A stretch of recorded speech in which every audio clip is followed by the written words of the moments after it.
Kartais tiksliau dažnai aš noriu ką nors įkelti iš savo dienoraščio į internetą, bet vis susilaikau. A,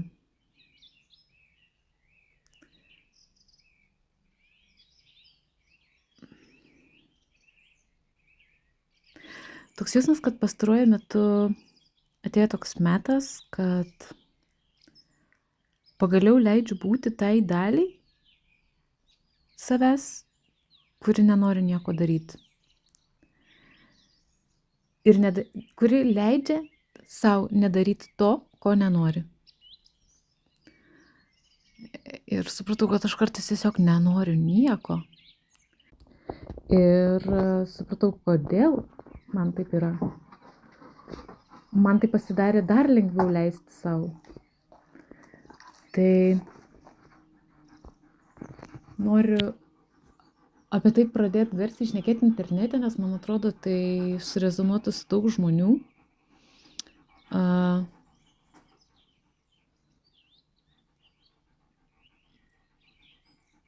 Mano savivokos momentai, manau, būtų labai daug kam, bet yra tokia dalis, kuri bijo būti pasirodyta, nes yra netgi ir leidimas tai daliai bijot, nesirodyt. Jeigu jinai nori nesirodyti, tegul nesirodo. Jeigu jinai nenori rodytis, vadinasi, jinai gali nenorėti. Ir suprantu, kad ten iš tikrųjų tiesiog yra išsigandęs vidinis vaikas, kuris yra nuolat atstuminėjamas. Tiksliau ne nuolat, bet tiesiog taip dažnai atstuminėjamas dėl mikro dalykų. Dėl to, kad nuo vaikystės manyje susiformavo labai daug manęs atmetimo perskaitimo būdų, toks hiper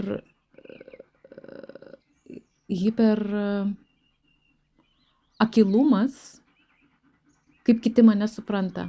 Ir kai aš tik pagaunu iš karto, kad kažkaip mane netaip supranta, arba kaip suprantu, kad kažką padariau ne taip, į mane kikina kažkiek.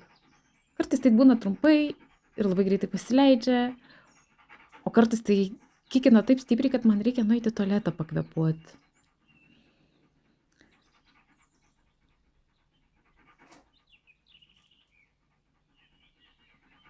Jo. Ir aš suprantu, kad yra vienas toks dalykas, kad jeigu aš galėčiau pradėti kelti interneto turinį, man reikia tiesiog garsiai pasakyti, kad aš identifikuoju save kaip autistė, ADHD, turiu disleksiją, galiu papasakoti apie šitus dalykus, todėl aš šneku savo asmeninę patirtį iš neuroįvairovės perspektyvos, apie tai, kaip jaučiasi gyvenimas su neuroįvairovė priklausančiam smegenim. Mano hiperfokusas dabar į tai, į savivoką. Ir savivokoje priejau tokią etapą, kad supratau, kad aš esu autistė. Ir dar ADHD. Ir tiesiog pradėjau gilintis į tai, ko nesuprantu, viskas pasidarė daug labiau aišku ir tai validuoja pagaliau pradėti jausti nuovargį nuo to, kas vyksta aplink mane, kad mane gyvenimas taško. Ir kad aš straglinu vis dėlto, nes ta dalis, kuris straglina, vietoj to, kad pasijaustų sunkiai, iškviečia tas perdegimas vidinį kritiką, kuris šeimina. Ir verčia maskuotis prieš visuomenę. Neparodyt, kad aš straglinu su kažkuo. Ir kuo mažiau maskuojasi, tuo daugiau energijos atsiranda, tuo labiau pradeda norėtis daryti dalykus. Supratau, kad čia tobulas balansas, tas nenorėtojas, tai yra tiesiog organizmui reikia poilsio nuo visko, nuo streso, kurį aš patyriau daug metų, nesuvokdama, kad jį patiriu. Nes man streso būsena buvo tokia normali. Aš taip dažnai buvau perstimulėta, overstimulated yra toks išsireiškimas, gyvenimo, visokių darbų, minčių, aplinkos, garsų, kvapų, beleko. ir net nesuprasdavau, kad nuo ko man taip yra. Ir kai pradėjau stebėti, aš pamačiau, kokia aš iš tikrųjų esu jautri. Ir kaip aš tą savo jautrumą visą laiką bandydavau paslėpti.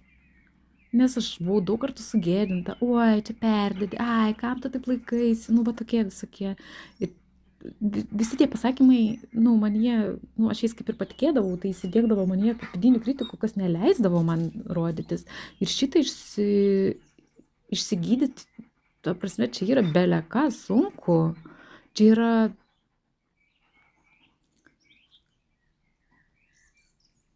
nežinau, socialinės traumos.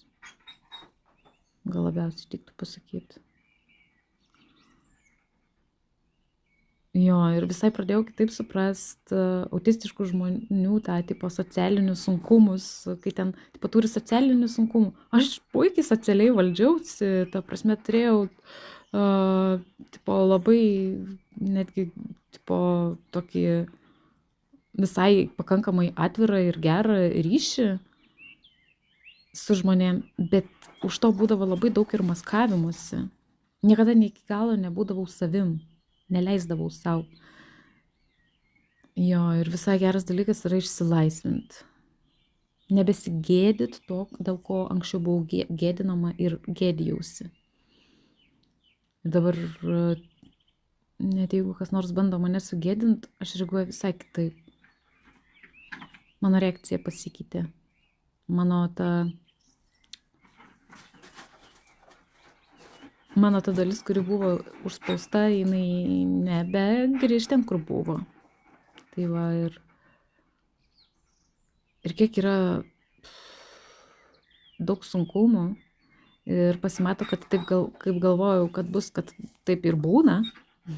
Nu, būna kitaip, bet, nu, jeigu aš galvoju, kad lembai pasakys, ką tam žmogui, kaip jaučiuosi, jeigu parodysiu, kaip jaučiuosi, jis nesupras, o tuo pasinaudos. Ir iš tikro yra tokių žmonių.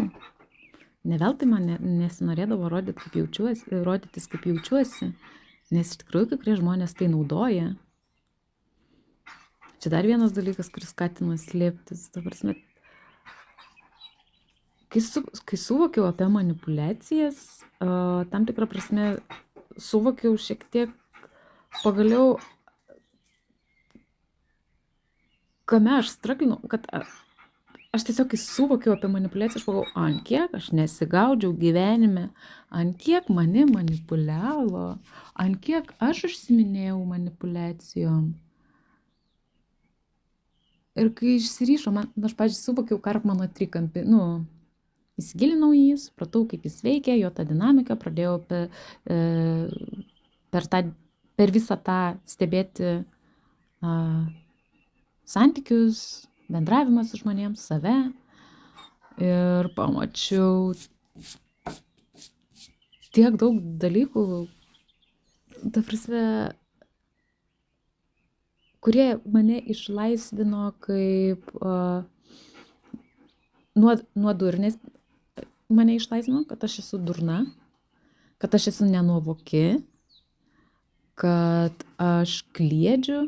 Nuo tokių dalykų padėjo išsigydyti, nes aš supratau, kad tai yra, aš pagavau, kaip tai susikūrė ir kaip pasimato ta dinamika, kaip susikūrė tas kaltės jausmas, ta gėda, kurią kiti žmonės sukuria. Tai nuo tos gėdos ir automatiškai išeina išsilaisvinti, nes pasimato, kad ten kito žmogaus projekcijos. Tada pagalvoju, blemba, su kuo jis dylina, tai jo, okei, ten irgi yra reikalų. Ir toks, žinai, toks priėmimas atsiranda.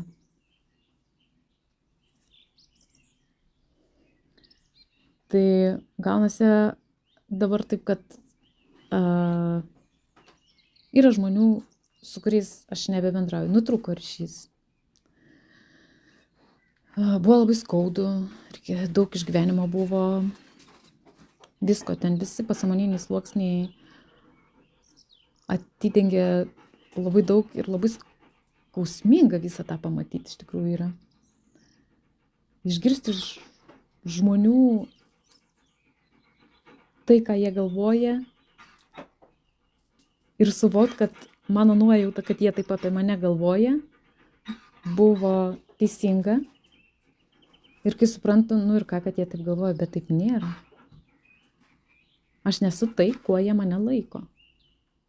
Manęs tai neliečia. Ir man lengva klausytis.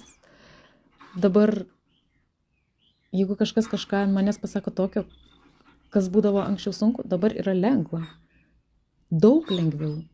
Bet vis tiek kikina.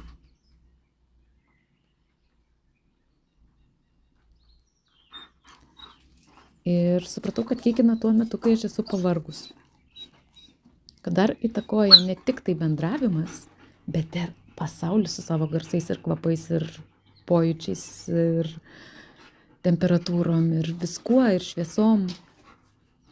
Dar ir šitas dalykas mane taško, dar man ir šitą reikia stebėti, kad ir kaip yra sunku pagauti, kad aš jau einu į perdegimą, dar vis šitą mokausi, kad sustočiau tada, kai jau reikia sustoti, o ne tada, kai jau būna per vėlu. Bet labai sunku save pagauti, nes kartais aš save pagaunu tik jau tada, kai aš jau pagaunu, kad aš jau krentu į tą, kur mane viskas erzina, aš ant visko pikta, man viskas atrodo kaip nesąmonė, man norisi viskam prieštaraut, man norisi būtinai pasakyti, jeigu pagalvojau, kad žmogus nesąmonę pasakė. Jau nebeišeina to lengvai patoleruoti ir nekreipdėmėsi ir nesureikšmint, jau viskas susireikšmina, kiekviena smulkmena pasidaro svarbi. Tai aš supratau, kad aš jau tuo metu esu overwhelmed esu.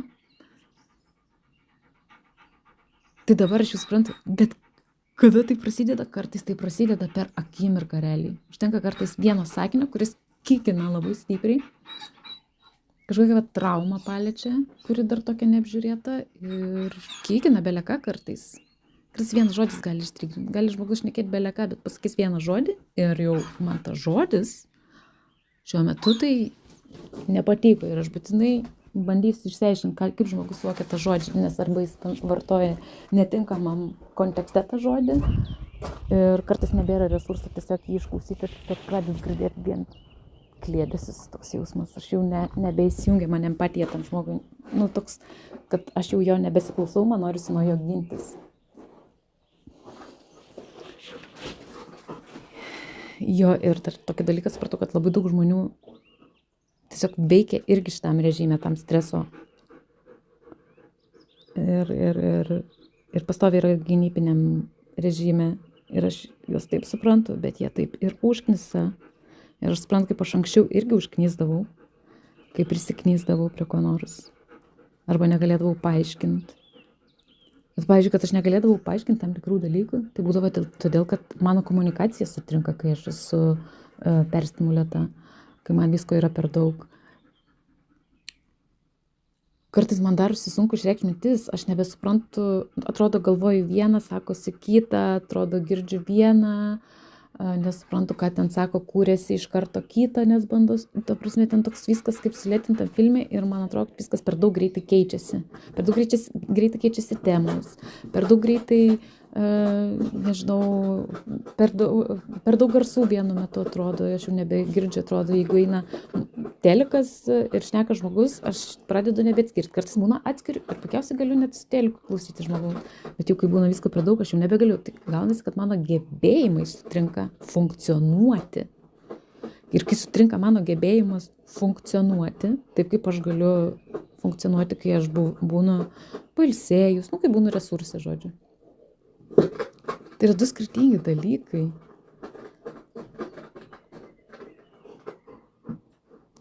Jo, ir aš va savo šitos dalies, kuri va šitai pavargsta, kuri jaučiasi blogai, aš suvokinėjau šitą dalį ir man lengvėja. Iš tikrųjų, taip tikrai lengvėja. Ne dirbtinai, ne trumpalaikiai, o ilgalaikiai. Toks jausmas, kad mano protas persiinstaliuoja. Update'ai eina.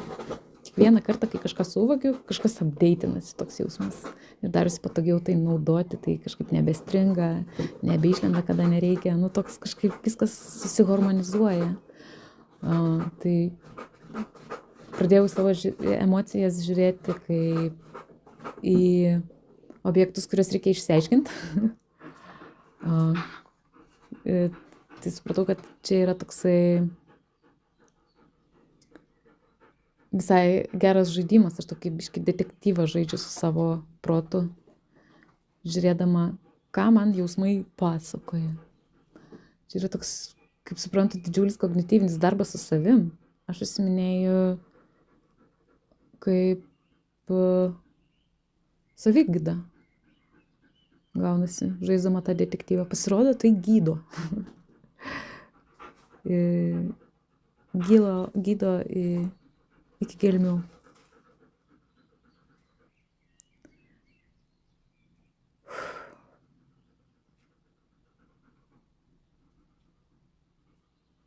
Atrodo, protas išsišnekėjo.